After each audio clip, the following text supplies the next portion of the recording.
Muy buenas tardes, queridos oyentes. El día de hoy nos encontramos con una invitada especial, Elizabeth Toledo, con la cual realizaremos una entrevista relacionada a las elecciones presidenciales 2020-2021. Muy buenas tardes, Elizabeth. Bienvenida a nuestro canal. Muy buenas tardes, Solange. Muchas gracias por la invitación y aquí estamos dispuestos a colaborar. Muchísimas gracias. A continuación proseguiremos con la entrevista Elecciones Presidenciales 2020-2021. ¿Qué conoce usted acerca de las elecciones presidenciales del 2020-2021? Bueno, voy a ser enfática, ¿no?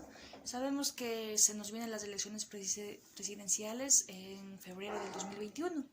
Lo que conozco es que tenemos una cantidad de candidatos que en realidad no sabemos si están o no calificados para asumir este rol, este puesto. En realidad, a algunos se los conoce, a algunos no.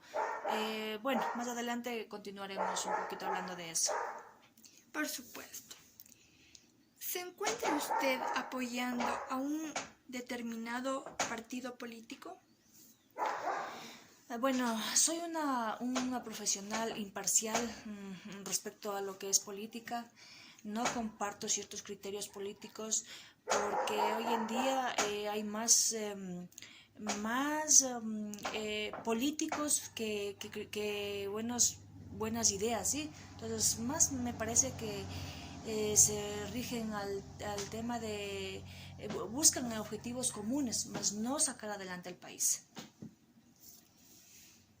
¿Cree usted que el Ecuador se encuentra en crisis? Bueno, el Ecuador en realidad se encuentra en una crisis económica más que, en una crisis política más que económica. ¿Por qué? Porque el Ecuador en realidad ha sido y es un país con grandes recursos. El problema que hemos tenido aquí, por lo que le llamamos crisis, es a las malas administraciones que hemos tenido, de nuestros presidentes, de nuestros gobernantes. Entonces, la malversación de fondos en sí, entonces estos han llevado a que ahora todo el mundo lo vea al Ecuador como un país en crisis. Pero en realidad, si en algún momento nuestro país requiere una persona en realidad capaz, que no persiga ningún fin personal, yo creo que recuperaremos el buen nombre del Ecuador. Claro que sí.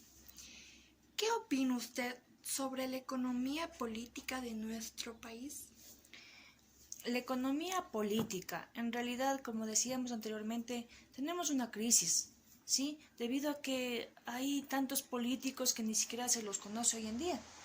Incluso algunos presentan antecedentes delictivos.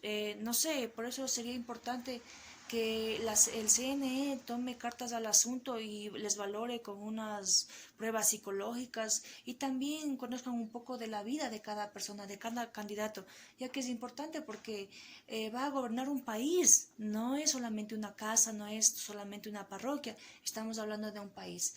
Ajá. Por supuesto. ¿Piensa usted que el nuevo presidente de la República sacará el Ecuador de una crisis económica? Bueno, desde hace varios años atrás hemos visto que el Ecuador en vez de salir adelante va hundiéndose poco a poco.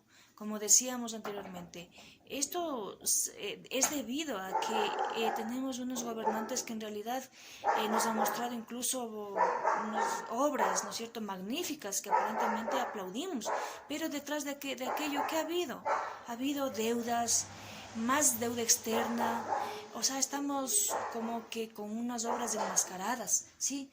Entonces, no creo que nos vaya a sacar el nuevo presidente de la República, ya que desde más o menos, haciendo un recuento de hace 10 años atrás, no hemos visto mejoría, al contrario.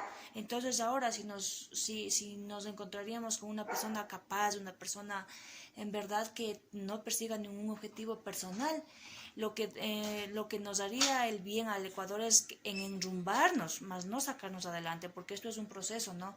Pero necesitamos una persona que en realidad nos guíe para empezar nuevamente a salir adelante.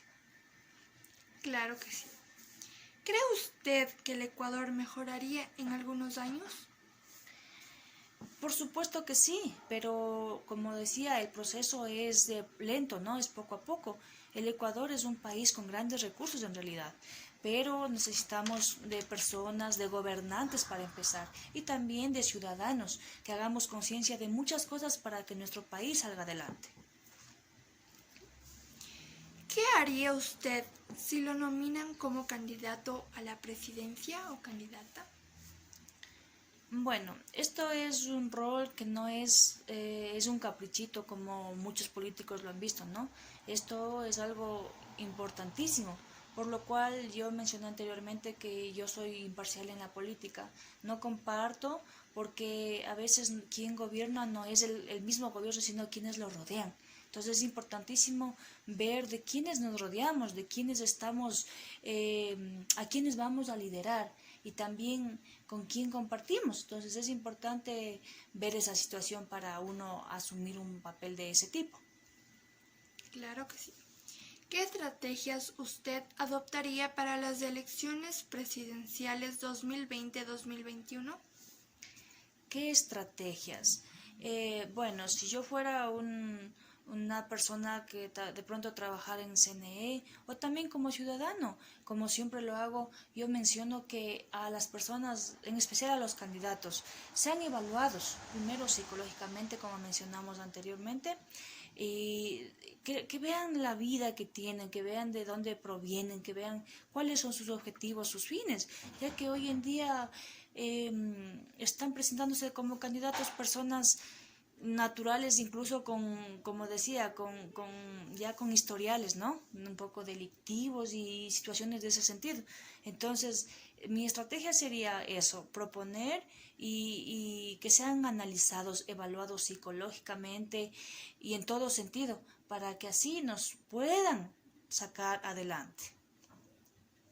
Opino lo mismo. ¿Usted está de acuerdo con las elecciones presidenciales que se den cada 4 años? Bueno, la ley está ya diseñada de esa manera, no podemos hacer nada. Pero sin embargo, ¿no? Si fuese posible, sería incluso que se den cada 2 años.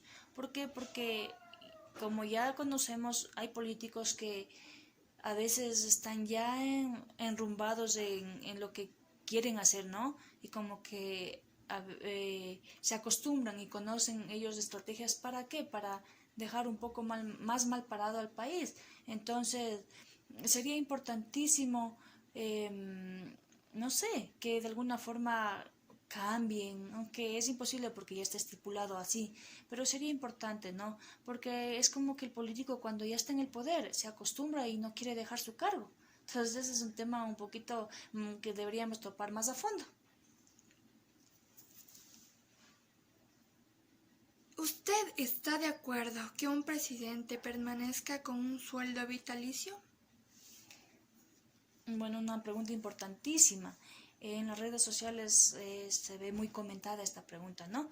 Y en realidad no estoy de acuerdo, ¿sí? Al menos por la misma situación de la pandemia que hoy en día venimos pasando, a trabajadores, ¿no? Que laboran más de las 8 horas normales y se les ha reducido el sueldo. Entonces, incluso a estos presidentes, muchos han salido con un historial de se puede decir, manchado, ¿no? De la presidencia. Entonces, es injusto y como la gente propone y con iras tiene razón, ¿no? Es injusto que a pesar de que incluso se han llevado nuestro dinero, como dicen en sacos, todavía estén percibiendo ese sueldo altísimo. Entonces, debería hacerse una reforma ahí que en verdad a los expresidentes, a nuestros gobernantes que se han ido, pero que han tenido que ver con actos de corrupción, se les retire el sueldo vitalicio.